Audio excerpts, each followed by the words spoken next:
கர்த்தர் உன்னை தினமும் தேடி வருகிறார் என்ற தலைப்பில் நாம் அதிகமாக தியானித்து வருகிறோம். என்று கர்த்தருடைய வார்த்தை தியானிப்போம். அவருடைய பரிபூரணத்தினால் நாம் எல்லோரும் கிருபையின் மேல் கிருபை பெற்றோம். ஹல்லேலூயா. அவருடைய பரிபூரணத்தினால் இந்த தேவன் பாருங்க, கிருபை உள்ள தேவன் நம்ம எப்படியெல்லாம் ஆசீர்வதிக்கிறார் பாருங்க. அவருடைய பரிபூரணத்தினால், அவருடைய பரிபூரணம் என்ன? அவர் எல்லாம் செய்து முடித்திருக்கிறார். சிலுவையின் மரணத்தின் மூலமாக இந்த பூமியில எல்லாத்தையும் வைத்திருக்கிறார். அந்த பரிபூரணத்தினால் நாம் எல்லோரும் கிருபை பெற்றோம். ஹல்லேலூயா. அந்த நேரத்தில் ஆபிரகாம், ஈசாக்கு அவங்கெல்லாம் தேவனை நோக்கி பார்த்த அந்த சன்னதியில் உள்ளவங்க. ஆனாலும் அந்த நேரத்தில் அவங்களுக்கு அந்த எல்லாம் கிடைத்தது, அந்த கிருபை, அவருடைய அந்த வரங்கள்லாம் கிடைத்தது ஆபிரகாம். ஆனால் பாருங்கள், அது ஒரு அவங்களுக்காக அந்த அப்படியே போயிட்டு இருந்தார். அந்த சன்னதியில் தேவன், அந்த கிறிஸ்து அப்படியே வந்துட்டு இருந்தார்.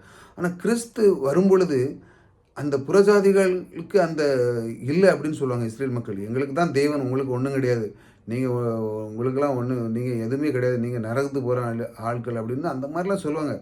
புறஜாதிகள் அவங்களாம் ஒரு பொறுப்பே எடுக்க மாட்டாங்க. எங்களுக்கு தான் தேவன், எங்களை தான் ஒரு ஆசீர்வதித்திருக்கார், எங்களுக்கு தான் எல்லாம் வாக்குத்தத்தம் கொடுத்துருக்காரு அப்படின்னு. ஆனால் கிறிஸ்து அவருடைய இரத்தத்தை சிந்தி பரிபூரணத்தை கொடுத்துட்டார். இப்போ எப்படி பாருங்க, நாம் எல்லோரும் கிருபை பெற்றோம். ஹல்லேலூயா. புறஜாதிகள் மற்ற எல்லாரும் ஆபிரகாமுக்கு அந்த கொடுத்த அந்த ஆசீர்வாதம், அந்த நான் உன்னை ஆசீர்வதிப்பேன், உன்னை சபிப்பேன், உன்னுடைய சந்நிதியில் நட்சத்திரங்களைப் போல ஆக்குவேன், உன்னோடு கூட இருப்பேன், உன்னை விட்டு விலக மாட்டேன், இப்படி ஏகப்பட்ட வாக்குத்தத்தம் கொடுத்த அந்த தேவன், அந்த வாக்குத்தத்தங்களை இப்போ அனைத்தும் உங்களுக்கு பலிக்கிறதுக்காக கிறிஸ்து பரிபூரணத்தினால் நாம் எல்லோரும் கிருபை பெற்றோம். இந்த கிருபை என்பது நம்முடைய வாழ்க்கையில் மிக முக்கியமான. தேவன் நம்மை நேசிக்கிறார்.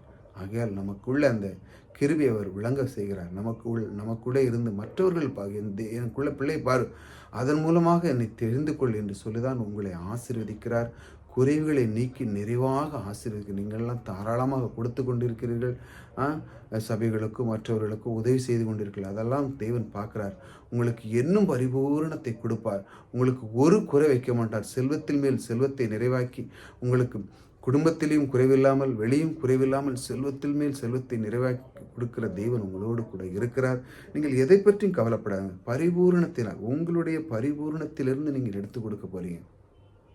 தேவன் அந்த பரிபூரணத்தை வைத்த தேவன் குறைவில் அல்ல, பரிபூரணத்தில் பாருங்கள். அவருடைய பரிபூரணத்தினால் நாம் எல்லோரும் அவர்கிட்ட நிறைந்து இருக்கு. அதை தான் அள்ளி கொடுக்குறாரு. அதே மாதிரி சில பேர் பாருங்கள், குடும்பத்தில் எல்லாம் இருந்தும் நிறைவேறந்து மற்றவர்களுக்கு கொடுப்பாங்க அள்ளி. அந்த பரிபூரணத்தை உங்களுக்கு தர அவர் சித்தமாக இருக்கிறார். நீங்கள் இன்றைக்கி ரிசீவ் பண்ணிடுறீங்களா? இன்றைக்கி அதை ஏற்றுக்கொள்கிறீங்களா? கர்த்தர் எனக்கு பரிபூரணத்தை கொடுக்கிறார், அந்த பரிபூரணத்தை நான் பெற்றுக்கொள்ளப் போகிறேன் என்று நீங்கள் விசுவாசிக்கிறீர்களா? கண்டிப்பாக உங்கள் குடும்பத்தில் அது நடக்கும். உங்கள் குடும்பத்தினுடைய நிறைவுகளெல்லாம் அவர் நிறைவாக்கி நீங்கள் மற்றவர்களுக்கு அள்ளி தாராளமாக கொடுக்குற அளவுக்கு உங்களை கர்த்தர் ஆசீர்வதிக்க இன்று அவர் உங்களை நோக்கி அவர் சொல்கிறார், நான் உனக்கு தருகிறேன், அந்த பரிபூரணத்தை உனக்கு தருகிறேன் என்று சொல்கிறார். ஆமென்.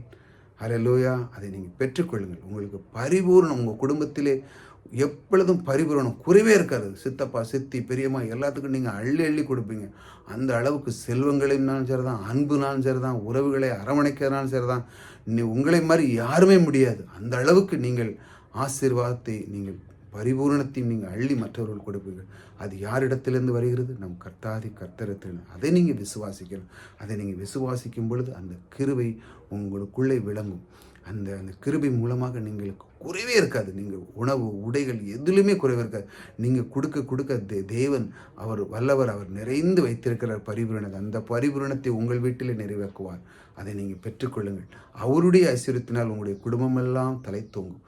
ஆக இதனால் தான் நாம் ஒவ்வொரு நாளும் தியானிக்கிறோம். கர்த்தர் உன்னை தினமும் தேடுவார் என்ற தலைப்பில் தியானிக்கிறது. அவர் என்னை எப்படி நேசிக்கிறார், அந்த கிருபை உள்ள அந்த தேவன் என்னை எப்படி கிருபை காட்டுகிறார், அவர் என்னை எப்படி வழி நடத்துகிறார், அவர் எனக்குள்ளே என்னெல்லாம் செய்து கொண்டு இருக்கிறார், இதுதான் நாம் தியானிக்கிறோம். இது ரொம்ப முக்கியம்.